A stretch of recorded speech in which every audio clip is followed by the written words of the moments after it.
Hello, എല്ലാവർക്കും നമസ്കാരം. എൻ്റെ പേര് രേഷ്മ. ഞാൻ കണ്ണൂർ ജില്ലയിലെ വിളയാങ്കോട് എന്ന സ്ഥലത്താണ് താമസിക്കുന്നത്. കടന്നപ്പള്ളി പഞ്ചായത്താണ് എൻ്റെ പഞ്ചായത്ത്. അപ്പം ഞാൻ ഭർത്താവുമായിട്ട് ഒരുപാട് പ്രശ്നത്തിൽ നിൽക്കുന്ന സമയം, ഒരു 10 കൊല്ലത്തോളമായി ഏകദേശം ഭർത്താവുമായിട്ട് വലിയ മാനസിക പ്രശ്നത്തിലും വ്യക്തിപരമായിട്ടുള്ള പ്രശ്നത്തിലും നിൽക്കുന്ന സമയത്താണ്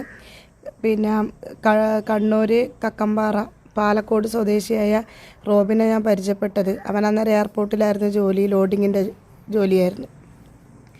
ഫേസ്ബുക്കിലെ കൂടിയാണ് പരിചയപ്പെട്ടത്. അപ്പോൾ എനിക്ക് വിവാഹ വാഗ്ദാനം തന്ന് എൻ്റെ കയ്യിൽ നിന്ന് ഒരുപാട് പൈസ അന്ന് മുതലേ വാങ്ങാൻ തുടങ്ങിയതാണ്. സ്വർണവും 1.5 പവൻ്റെ മാലയും കാപ്പവൻ്റെ കമ്മലും പൈസയും ഞാൻ കൊടുത്തിട്ടുണ്ട്. കുറച്ച് ഗൂഗിൾ പേയും ബാക്കി ഞാൻ നേരിട്ട് കയ്യിൽ വന്ന് കൊടുത്തത്. ഇവൻ്റെ വോയിസ് എല്ലാം എൻ്റെ ഫോണിലുണ്ട്. വാട്സപ്പിൽ എല്ലാതരം വോയിസ് ഉണ്ട്. ഞാൻ 3 സ്റ്റേഷനിൽ കംപ്ലയിൻറ്റ് കൊടുത്തിട്ടുണ്ട്. അപ്പോൾ ഇവൻ്റെ വീട്ടിൽ ഓഫാക്കി വെച്ചിട്ട് ഇവനിപ്പോൾ മുങ്ങിയിട്ടുള്ളത്. അവൻ്റെ വീട്ടിൽ അവൻ്റെ അമ്മേനോട് ചോദിക്കുമ്പം അവർക്ക് അറിയില്ല എന്നാണ് സ്റ്റേഷനിൽ നിന്ന് വിളിക്കുമ്പം പറയുന്നത്. പക്ഷേ ഇവൻ്റെ അമ്മേനെ ഇവൻ വിളിക്കുന്നുണ്ടെന്നും ഇവൻ്റെ അമ്മ ഇവൻ പണിയെടുത്ത മേസ്ത്രീനെ ഞാൻ വിളിച്ചിട്ടുണ്ടായിരുന്നു. അപ്പോൾ 3 ദിവസത്തെ പൈസ വേണമെന്ന് പറഞ്ഞിട്ട് ഇവൻ്റെ അമ്മ അവരോട് ആവശ്യപ്പെടുകയും ഇവനെ ATM വഴി പൈസ എടുക്കുകയും ചെയ്തിട്ടുണ്ട്. അതൊക്കെ ഞാൻ സ്റ്റേഷനിൽ പറഞ്ഞതാണ്. അവരത് കാര്യമായിട്ട് ഒരു ഇതായിട്ട് എടുത്തിട്ടില്ല. ഞാൻ 3 സ്റ്റേഷനിൽ പരാതി കൊടുത്തതിൻ്റെ റെസീറ്റാണിത്. ലാസ്റ്റ് എന്നെ ഓരോ സ്ഥലത്തും എന്നെ കൂട്ടിക്കൊണ്ട് പോയി.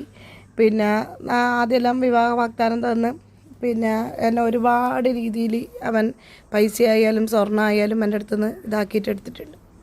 അത് കഴിഞ്ഞിട്ട് ഇവൻ്റെ വീട്ടിൽ ഇവൻ്റെ അമ്മ അറിഞ്ഞു എന്നുള്ള രീതിയിലായിട്ടാകുമ്പം ലാസ്റ്റ് എന്നെ സിഗരറ്റ് വെച്ച് പൊള്ളിക്കുകയും മദ്യവും സിഗരറ്റും തന്നിട്ട് എന്നെ ബലമായിട്ട് ഉപദ്രവിക്കുകയും അവിടെ മദ്യം തന്ന് ബോധരഹിതയാക്കി എന്നെ ഒരുപാട് ഇവനെ അടിച്ചിട്ട് ഞാൻ ഹോസ്പിറ്റലാവുകയും AKG ഹോസ്പിറ്റലിൽ അഡ്മിറ്റായി എൻ്റെ ഇതുണ്ട്. അതിൻ്റെ ഇതെല്ലാം ഞാൻ കൊടുക്കുന്നുണ്ട്. പോലീസ് വരികയും അന്നേരം ഇവൻ പറഞ്ഞ് എന്നോട് കാല് പിടിച്ചിട്ട് പറഞ്ഞ് ഇത് ആ ഹോസ്പിറ്റലിൽ നിന്ന് ഇറങ്ങിയ പാട് രജിസ്റ്റർ ചെയ്യാമെന്ന് പറഞ്ഞിട്ടാണ് അന്ന് കേസാക്കാഞ്ഞത്. അതിപ്പോൾ 1 മാസം ആവുന്നതേ ഉള്ളൂ ഏകദേശം.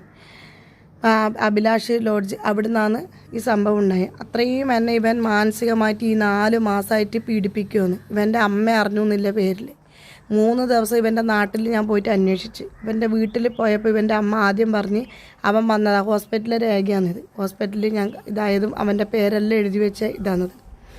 അവൻ്റെ അമ്മ പറഞ്ഞ് അവൻ ഇവിടെ ഇല്ല, അവൻ വന്നാൽ വിളിപ്പിക്കാന്ന്. രാത്രിയാകുമ്പോൾ ഞാൻ അവരെ മോനെ കൊന്നു എന്നുള്ള രീതിയിൽ മോശം രീതിയിൽ എന്നെ പറയുകയും പിറ്റേ ദിവസം ഞാൻ അവിടെ പോയി അവിടെയുള്ള പാർട്ടിക്കാരോടും കാര്യം പറഞ്ഞ്